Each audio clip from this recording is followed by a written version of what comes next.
الحمد لله نحمده ونستعينه ونستغفره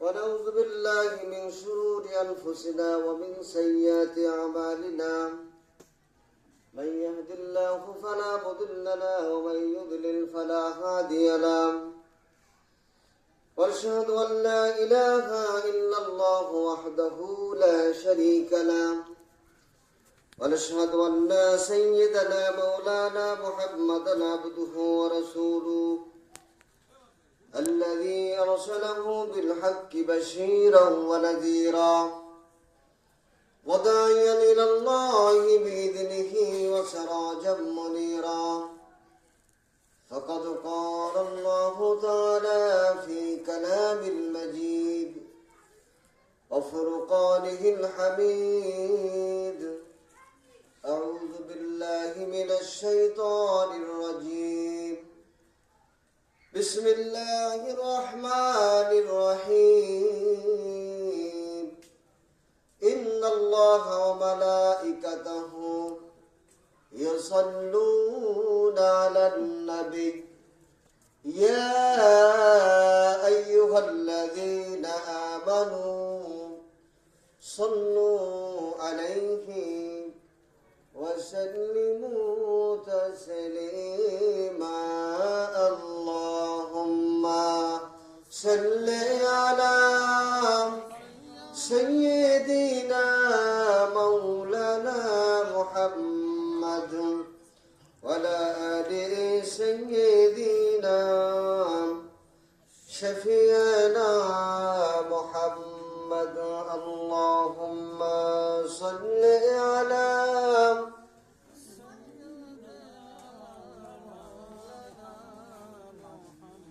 وعلى آل سيدنا شفيعنا محمد بلغ العلا بكماله আমরা সকলে শুকর আদায় করি সেই বিশাল আকাশের মালিক, যিনি বিস্তীর্ণ জমিনের মালিক, রব্বুল ইজ্জাত ওয়াল জালাল। শুকরিয়া তার বলে আলহামদুলিল্লাহ।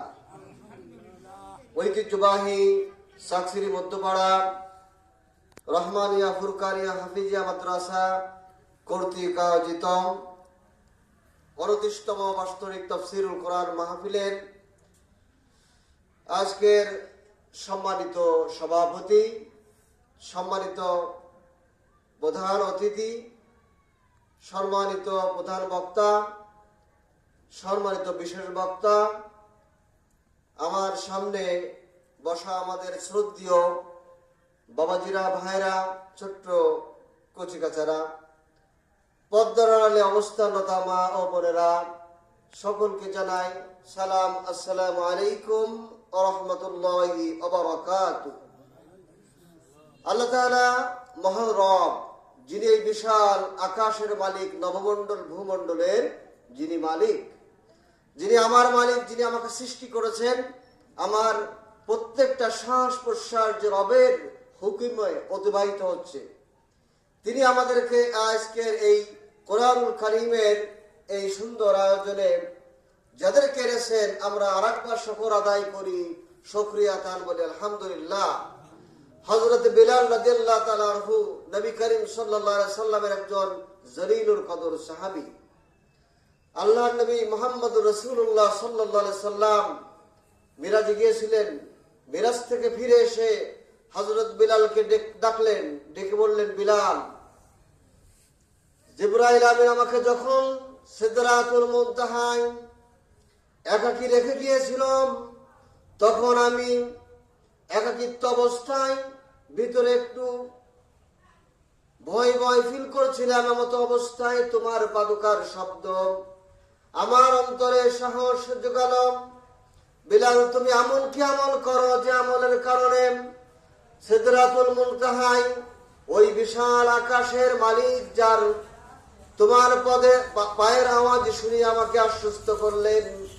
বিলাল রাদিয়াল্লাহু তাআলা আনহু কেঁদে কেঁদে বললেন, ইয়া রাসূলুল্লাহ, আমি এমন কোন আমল করি না, শুধু আমার একটা আমল এই হচ্ছে, তা আমার যখন উজু চলে যাই তখন আমি আবার উজু করে ফেলি। নবী করিম সাল্লাল্লাহু আলাইহি সাল্লাম বললেন, বিলাল তুমি তোমার এই আমলটি ছাড়বা না, এটা বড় দামি আমল। রাসূল করিম সাল্লাল্লাহু আলাইহি সাল্লামের সামনে বিলাল, সেই বিলালকে দেখিতে বলতেন, ইয়া রাসূলুল্লাহ, আল্লাহ রাব্বুল আলামিন যদি হিদায়াতের মালিক না হতেন আর আমার জন্য হিদায়াত কবুল না করতেন, আমার মতো নিগ্র কালো বিলাল, হাবশী বিলাল, কৃতদাস বিলাল হেদায়েত হতো না। আমার মতো বিলাল ইসলামের দৌলত পেত না। মক্কার বড় বড় নেতারা, রাষ্ট্রীয় নেতারা, সমাজপতিরা, রাজনৈতিক নেতারা, আবু জেহেলের মতো নেতারা, আবু লাহাবের মতো অগ্নিশিখার মতো চেহারা নেতারা হেদায়েত পেয়ে যেত। এজন্য আল্লাহ তাআলা আমাকে হেদায়েত করেছেন। আমি নবী করিম সাল্লাল্লাহু আলাইহি সাল্লামের হাতে বায়াত হয়েছি, ইসলামের দৌলত কবুল করেছি। আমিও বলি আল্লাহ তাআলা এই মহতি জলসায় আমাদেরকে বসিয়েছেন, আর এই এলাকার বিশাল একটা জনপদ গানের অনুষ্ঠানে চলে গিয়েছেন। আমি তো প্রায় বলি আপনাদেরকে, প্রায় বলি, আমি যেভাবে কথা বলি আমার এই কথাটা হয়তো কারো কাছে একটু খারাপ লাগে। একটা জিনিস আমি খেয়াল করেছি, আজকেই বিকালে আমি জিজ্ঞাসা করলাম, তুমি গিয়েছিলে কোথায়? বললো আমি আমার গার্জিয়ানের নাম বললো, তার সাথে মানে ওই যে মেলা যেখানে কি হচ্ছে, নাচ গান হচ্ছে, মেলা হচ্ছে, কনসার্ট হচ্ছে সেখানে। অথচ বিকালের পরের থেকে সেই গার্জিয়ানটাকে আমি মাহফিলের ময়দানে পাইনি। কোথায় গিয়েছে? ওই জায়গাতে ঘুরে আসছে, আগে ওই জায়গাতে কি নাম লেখা আছে।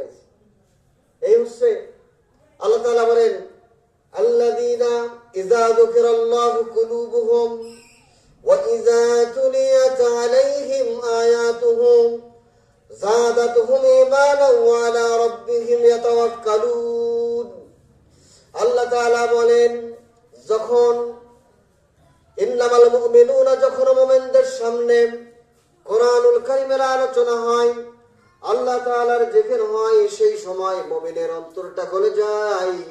মুমিনদের অন্তরের ভিতরে ইযা যুকিরাল্লাহু ওয়াজিলাত কুলুবুহুম, কলবের ভিতরে যখন জিকির শুনে, আল্লাহ তাআলার কোরআনের আলোচনা শুনে, ওয়া ইযা তুলিয়াত আলাইহিম আয়াতুহু, যখন কোরআনুল কারীমের আয়াতের তেলাওয়াত শুনে, আলোচনা শুনো, তখন যাদাতুহুম ঈমানা, তাদের অন্তরের ভিতরে ঈমানের স্পিরিট পাওয়ার বেড়ে যায়। ওয়া ইযা তুলিয়াত আলাইহিম আয়াতুহু যাদাতুহুম ঈমানা ওয়া আলা রাব্বিহিম ইয়াতাওয়াক্কালুন। আর মুমিনেরা শুধুমাত্র কেবলমাত্র একমাত্র আল্লাহ রাব্বুল আলামিনের উপরে তাওয়াক্কুল করে। আর আমাদের তাওয়াক্কুল কোথায়? মেলার দিকে। মুমিনদের কাজ কোন অবস্থায়, দেখেন বিষয় হচ্ছে মুমিন মান তাশাব্বাহা বিকওমিন ফাহুয়া মিনহু। আমি কথাটা প্রায় বলে থাকি, এটা হচ্ছে ঈমান এবং কুফরের ভিতরের একটা ক্লিয়ার করার একটা হাদিস। মান তাশাব্বাহা বিকওমিন ফাহুয়া মিনহু, যে ব্যক্তি যে সংস্কৃতিকে গ্রহণ করবে, যে ব্যক্তি যে কালচারকে গ্রহণ করবে,